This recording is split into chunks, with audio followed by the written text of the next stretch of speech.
Hey everybody, it's Chief Gen X again. Come and talk to you guys today. Speak to you guys about about one thing I'm pretty passionate about. You guys know it. It's mental health. Tell you a little story about myself and how I got wrapped up in how the military looked at mental health back when I had my first run in with some issues that I needed to take care of, and it was 1997, 98, something like that. And I was having going through, well, it had to be before that. It was 96, 97 time frame. I was going through my first divorce, and it was really hitting me pretty hard. It was just like, and to be honest with you, I really wasn't right too much to being the divorce part. It was just being away from my kids, my 3 babies and stuff. That really hit hard. I was just like, I didn't know how to cope with that. That was the biggest thing. It was my coping mechanism without my kids around. When I come home at night, they weren't there. That really hurt. I'm real close to my babies, and they were a big part of my career, and so it was real hard for me for that part. That was back when you really didn't mention too much about mental health. You kept that stuff for yourself. And for someone who didn't know that, I was walking in the dark, blindfolded, didn't have a clue. Nobody was saying anything to me. Like don't keep that under wraps. Go talk to somebody. I didn't know what to do. I finally got myself walked up in the medical one day, and I was at the point where I couldn't take anymore. I was just, my mind was twisted and turned and bent around in several different shapes and manners. I just didn't know which way to go. And there's one particular person in my chain of command who just wasn't helping out a bit. And he happened to be in a position where he was blocking access to the rest of my chain of command. And it was affecting my mental health, big time. I didn't know which way to go. Really didn't know how to address it, how to handle it. I finally found myself somehow, some way. I found myself up in medical, talking to my doctor. Next thing you know, he referred me to another doctor who sat down with me it was right before my deployment. It was my 3rd or 4th deployment, and we sat down and we talked. He was the first medical type that I talked to about anything professionally dealing with mental health. I think anything else besides that was like a test I had to do for mental health when I went change my specialty. But that was about it. I mean, seriously, sitting down and talking about mental health, that was the first time I had done that. And when he got me to open up a little bit, it was just a sliver. I just opened up just a little bitty bit, and once he got me to open up that little bit, you could see the concern in his eyes. I look back at it now, and you can see definitely. I can remember seeing the look in his eyes. He was concerned, and I'm glad he was, because he's the one that pretty much he saved my bacon quite a few times. I can say that much. He saved my bacon quite a few times, and it wasn't because I was being a dumbass. I just didn't know how to cope. I didn't know how to deal with certain things. I didn't have any tools per se in my toolbox to have to deal with the pressure or the anxiety or the depression. Anxiety go through the roof, and depression's going to the basement, And here I was in the middle of it, getting tugged around like a rag doll. You know, kind of felt like that piece of rope between two Rottweilers. That's what it felt like. And the rope was getting thin, and I was, I was about to lose it. I had to be pulled off the watch bill. I had to be. That was my first experience with ambient. That stuff will knock your dick in dirt.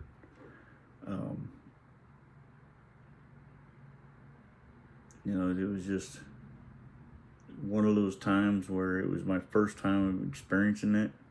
It was, like I said, I don't know how many times I can say it, but I mean, it was a very scary situation. It was a very scary time period.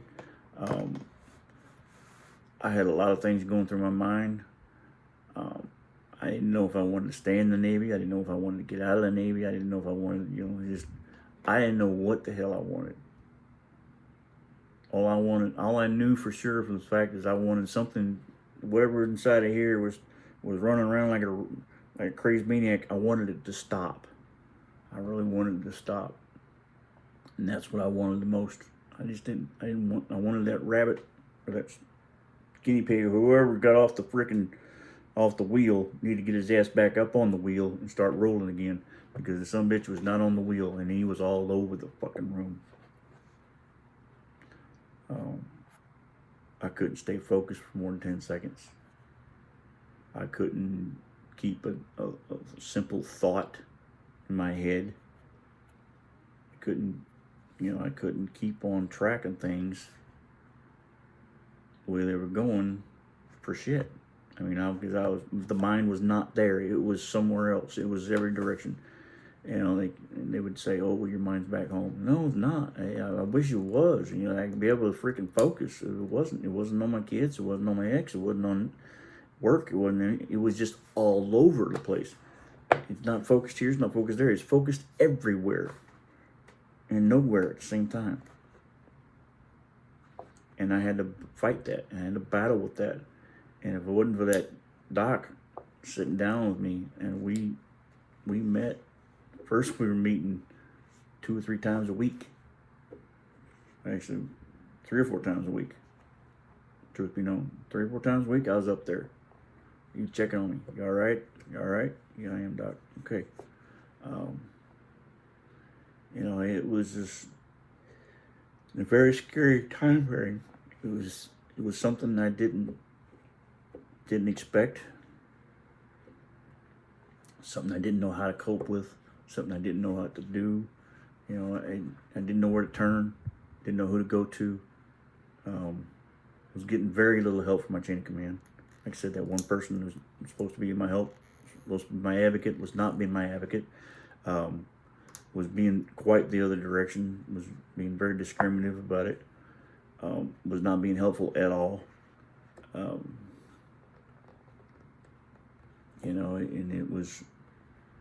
it was something that I just, man, it was hell. It was 6 months of hell. And, it was a deployment I had to go on to. It was a 6-month deployment. And I've been on them before, and I knew how they were going to be, and I knew how they were going to be long. And there were going to be long days, and there were going to be short days, and there were going to be good days and bad days, but I damn didn't know there were going to be 181 days of shit. That's kind of what that deployment felt like. It felt like total shit from the word go. It didn't get better till I left that freaking place when we got back. And I loved that ship. I loved the command. I was on the Boxer. I was on USS Boxer. LHD-4, Gator Navy all the way. But that was a time frame where I just did not want to be anywhere. Did I think about suicide? Every fucking day of the week. Did I plan it? For the most part, no. Did I have access to it? Oh, hell yeah. But I'm a big chicken shit. I'm not sticking a barrel in my mouth. Did I pray to God to take him that every day? Damn right.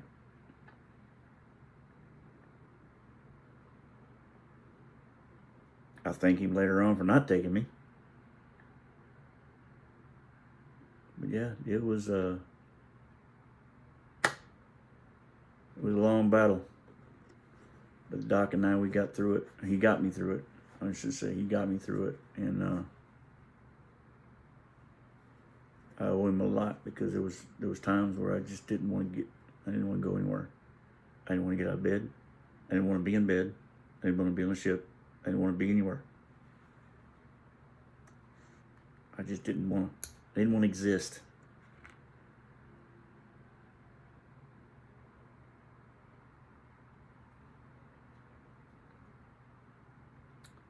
And it was pretty sad and state of affairs.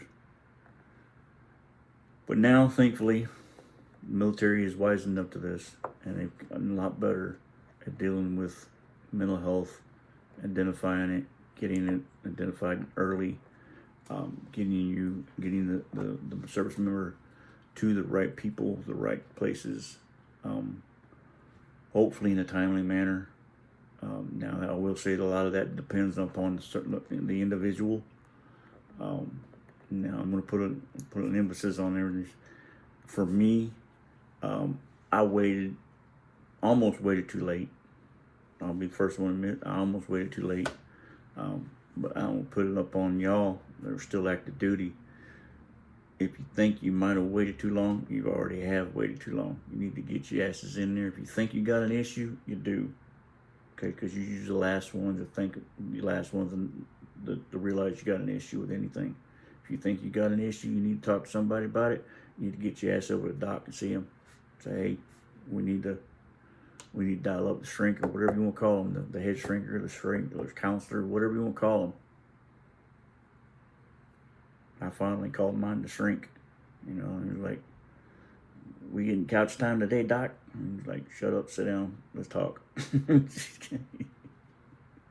But you know, it's these days, you know, it's not getting any easier. They're not making it any easier for the warfighter. They're making it harder every day for them. I'm glad I retired when I did, because they're not making it any easier for y'all. So it means you guys have got to take over you got to take responsibility of yourselves and get yourselves into the places you need to be at. And put that emphasis on y'all. Y'all need to go see Doc, you go see Doc. You don't wait till the last minute. Don't be like this dumbass and damn near wait till the last minute. Don't be like this dumbass and wait 2 years before you go see another counselor. Don't be like this dumbass and say, fuck it, I'm good. Don't be like this dumbass and have to go to the emergency room just to have somebody pay attention. Have one of them counselors say, you should have been here a long time ago. Or you should have, talked to your counselor. Get the help when you need it. Don't be proud. My mother used to tell me, pride don't pay the bills. And I used to tell my kids the same thing. And I also tell myself, pride does not keep you happy. My mental state has got to be my first priority. Because if I'm not the first priority for myself, then I can't be the priority for the rest of my family. And I got a beautiful girlfriend to take care of. I got kids and grandkids. I got things I want to do. I got a lot of shit left to do. A lot. I ain't just got started on some things. Hell, I drive my girlfriend crazy. She thinks she's crazy now. Wait till later on. But I want to be around. And for everybody, even if you're military or not, you think about this. Talk to somebody. There's avenues out there. If you've got a crisis hotlines, use them. You don't know the crisis hotline, call 911. They will tell you the crisis hotlines. They know the numbers. I texted my text. Last time I talked to someone on crisis hotline, I texted it the whole time. I didn't really like talking. I just wanted to text somebody. Just needed a text. Needed to get it off my chest. Text it. Because if I wanted to talk about it, I'd have lost it. You know, so for me, I was texting. It kept me from losing my mind and bawling like a little baby, and got it out that way. You know, this is the 21st century. It ain't like, you know, back when we were kids. You know, Gen Xers were kids.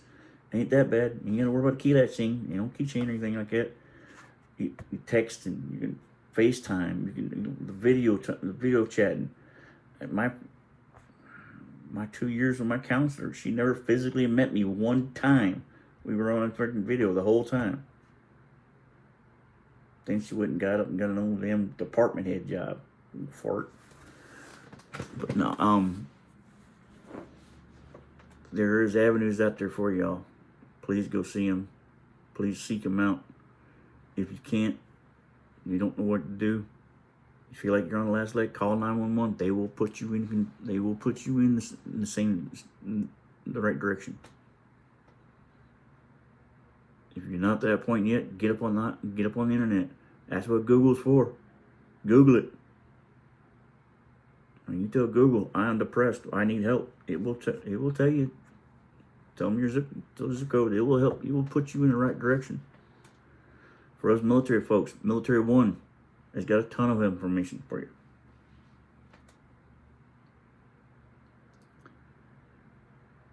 Don't give excuses. I'm talking to my military folks. Excuses are like deuces. Nobody wants them. That's the hard, cold fact. Hard ass part of me says excuses are like assholes. Everybody's got one and usually stink. You want to give somebody an excuse, or you want to try to get yourself better? I tried the excuse line for a while too. It didn't work. Drove me crazier.